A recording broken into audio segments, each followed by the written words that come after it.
गया हूँ दोस्तों मैं एक और अपनी हॉरर स्टोरी लेके। ये भी एकदम रियल इंसिडेंट है। ये भी किस्सा मेरे और मेरे कुछ दोस्तों के साथ में हुआ जब हम देहरादून से दिल्ली के लिए वापस आ रहे थे। नमस्कार दोस्तों, स्वागत है आपका मेरे इस YouTube चैनल बैरागी पर। अगर आपको मेरी वीडियोस अच्छी लगती हैं तो चैनल को सब्सक्राइब करें, वीडियोस को लाइक करें और वीडियोस को शेयर करना ना भूलें। चलिए आज की अपनी हॉरर स्टोरी हम शुरू करते हैं। ये 2021 की बात है, सितंबर महीने की। मेरे कुछ दोस्तों का प्लान बना के चलो इस बार घूमने के लिए हरिद्वार, ऋषिकेश और देहरादून चलते हैं।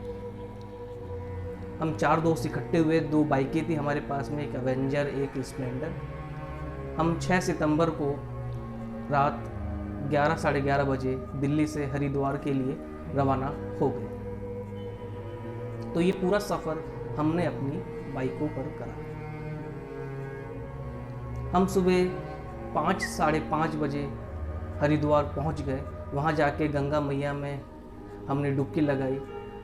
फिर ऋषिकेश गए। ऋषिकेश में एक दिन रात बिताई। अगले दिन देहरादून गए। देहरादून में 2-4 जगह थी घूमने की, सहस्त्रधारा, गुचू पानी, बुद्धा टेम्पल, ये सब घूमकर हम दिल्ली के लिए वापसी हो गए। जब हम देहरादून से निकले दिल्ली के लिए तो कुछ 10:30 या 11 बजे का टाइम रहा होगा, लेकिन बहुत ही ज़्यादा ट्रैफिक था हाईवेज पे। तो इसलिए हमें उत्तराखंड पार करते करते 1 से 1:30 बज गया। जब हमने उत्तराखंड पार किया तो उत्तराखंड पार करने के बाद यूपी का एक गांव आया। गांव का नाम तो मुझे एग्जैक्टली ध्यान नहीं है। तो एक रास्ता जो उस गांव से होते हुए निकल रहा था, हमें भी उसी रास्ते से जाना था। अब जो कुछ घटा उस रास्ते पर मेरे और मेरे दोस्तों के साथ में, वही आपको आज मैं शेयर करने के लिए आया हूँ। आप जानते ही हैं गांव देहात में अक्सर ज़्यादा रात के टाइम पर लोग बाग जल्दी भी सो जाते हैं और रोड भी एकदम सुनसान था, बिल्कुल खाली रोड एकदम। ना कोई वहाँ पर गाड़ी चल रही थी, ना कोई इंसान ही पैदल चल रहा था। तो हम चारों दोस्त उस रास्ते पर रात के अंधेरे में, रात के 1:30-2 बजे करीब उस रास्ते पर चल दिए। और वहाँ पर एक अजीब सा वाक़या हुआ। मैं अपनी एवेंजर बाइक चला रहा था, मेरे पीछे एक मेरा दोस्त विजय नाम का बंदा बैठा हुआ था। एक दूसरी बाइक पर समर नाम का बंदा बाइक चला रहा था, स्प्लेंडर, और उसके पीछे विचित्र नाम का बंदा बैठा हुआ था। तो जब हम उस रोड पे हमने एंट्री करी तो एकदम सुनसान, 8-9 किलोमीटर का रास्ता होगा। अब क्या हुआ, जब उस रास्ते पे थोड़ा सा दूर जाने के बाद, थोड़ा सा आगे जाने के बाद, मेरी जो बाइक थी वो ऐसे ऐसे हिल रही थी। और ये बाइक की वजह से नहीं था, उस रास्ते पे कुछ मुझे ऐसा दिखा जिससे मैं एकदम, मेरी रूह तक कांप गई और मैं एकदम डर गया। तो उस डर की वजह से मेरी बाइक का जो हैंडल था वो आपका बबलिंग करने लगा। आंखों में से मेरे आंसू निकलने लगे। मेरा जो पीछे दोस्त बैठा हुआ था उसने वो चीज़ देखी। उसने बड़े अचंभे से पूछा, आकाश तुझे क्या हुआ, क्या बात है? तो मैंने उसको बोला कि कोई बात नहीं, तू शांत बैठा रहे। और हम दोनों एकदम चुपचाप उस रास्ते पे आगे बढ़ते रहे। और दूसरी हमारी जो बाइक चली थी वो भी चुपचाप आगे बढ़ रहे थे। हम चारों ने एक दूसरे से कोई बात नहीं करी, चुपचाप करके उस रास्ते को हमने पार किया, जो बहुत ही डरावना हमें उस टाइम पे लग रहा था। वो रास्ता पार किया 8-9 किलोमीटर का। उस रास्ते के बाद हमें एक ढाबा दिखा। जब वो ढाबा दिखा तो मुझे थोड़ी सांस में सांस आई। मैंने वहाँ पे बाइक रोकी, दोस्त ने बाइक रोकी, हम वहाँ पर रुके, हमने चाय वाय ऑर्डर करी। तो जो मेरे पीछे दोस्त बैठा हुआ था उसने मेरे से पूछा कि आकाश क्या बात थी उस रास्ते पे जो तू ऐसे बाइक तेरी बबलिंग कर रही थी, तेरी आंखों में से आंसू गिर रहे थे। तो उनको मैंने जो कुछ बताया अब ये मुझे नहीं पता कि जो कुछ हुआ या जो कुछ मैंने वहाँ पे देखा वो मेरे और मेरे दोस्तों के साथ भी हुआ था। ये तो जब वो बात वहाँ पर चली उसके बाद पता चला कि जो भी कुछ हुआ, जो भी कुछ देखा वो मैंने, साथ में मेरे दोस्तों ने भी वो चीज़ देखी थी। तो हम वहाँ पर बैठ के डिस्कस करने लग गए। तो उन्होंने पूछा कि भाई आकाश क्या हुआ तेरे साथ में, तुमने क्या बात है। तब मैंने बताया कि पता नहीं तुमने वहाँ पे वो चीज़ गौर करी या नहीं करी। जब उस रास्ते पे हम आए, थोड़ा सा हम आगे बढ़े, उस रास्ते पे बढ़ने के बाद में तब अचानक मैं देखता हूँ कि मेरी बाइक के सामने एक सफ़ेद साड़ी में एक लेडीज़ आ जाती है और वो मेरी बाइक के आगे आगे दौड़ रही थी। उसने कुछ 10 से 12 फुट का गैप बना रखा होगा।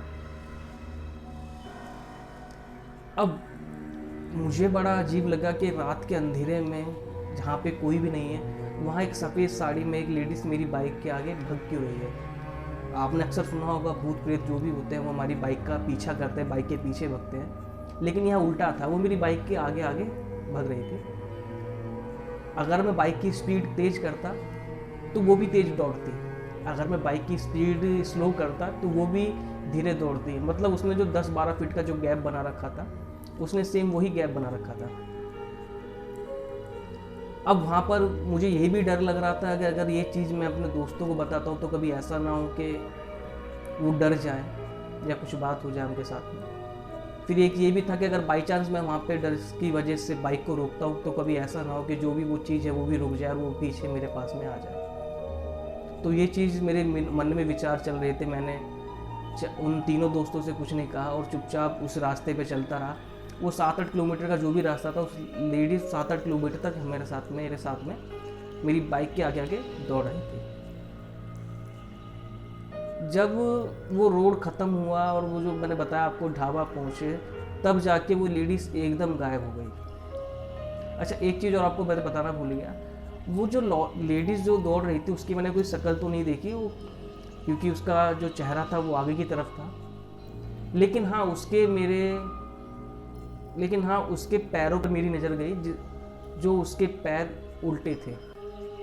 तो उस चीज़ को देख के और मेरी वहाँ पर हालत ख़राब हो गई कि कोई लेडीज़ उल्टे पैर करके कैसे भग सकती। तो मैंने बहुत सी कहानियाँ सुनी है कि जब भी कुछ भी तुम्हें ऐसा उल्टे पैरों को कोई दिखे तो क्या होता है कि कोई छलावे वगैरह होते हैं जिनके पैर उल्टे होते हैं, वो भग रही थी। तो बहुत हालत मेरी इस टाइम ख़राब थी। तो यही चीज़ मैंने अपने दोस्तों को बताई। तो अजीब बात ये थी कि वो जो तीनों दोस्त थे उन्होंने भी मेरे से यही कहा कि भाई जो चीज़ तुझे दिख रही थी वही चीज़ हमें भी सेम वहाँ पर दिख रही थी। लेकिन हमने आपस में इसीलिए डिस्कस नहीं करा कि शायद ये हमारा वहम हमें लग रहा था।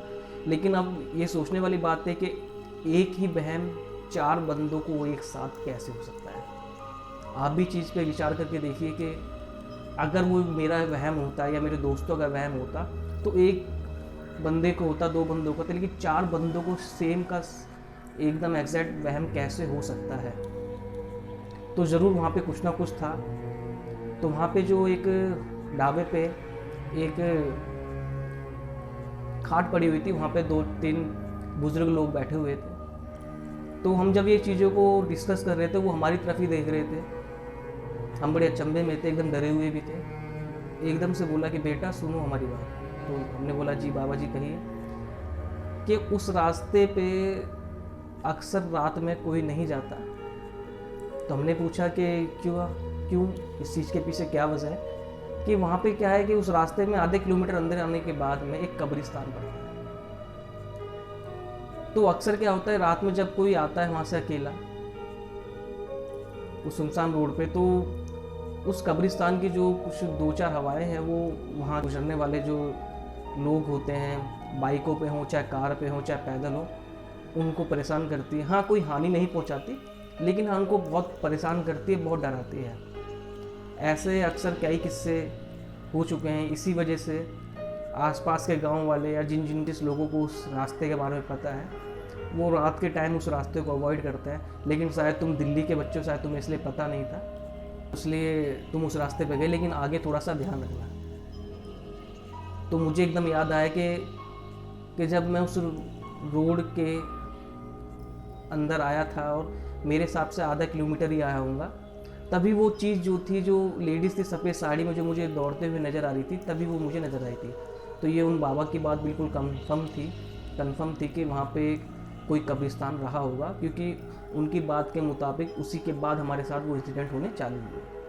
और बाबा ने ये भी बताया कि इस रोड, जब वो गांव का रोड ख़त्म हो जाता है तो इन गंदी हवाओं को भी मियाद होती है कि उससे आगे नहीं बढ़ सकती, तो इसलिए वो उससे आगे नहीं आती। तो शायद जब आपने वो रोड पार कर दिया तो वो भी एकदम गायब हो गई। तो ये थी मेरी पूरी स्टोरी। मुझे नहीं पता कितनी खौफनाक थी, कितनी डरावनी थी, लेकिन जो कुछ हुआ मेरे और मेरे दोस्तों के साथ में, वही इंसिडेंट मैंने आप सबके साथ में शेयर किया। उम्मीद करता हूँ आपको अच्छा लगा होगा। आता हूँ ऐसे ही मैं अपनी कुछ दिलचस्प स्टोरीज़ को आप लोगों के सामने।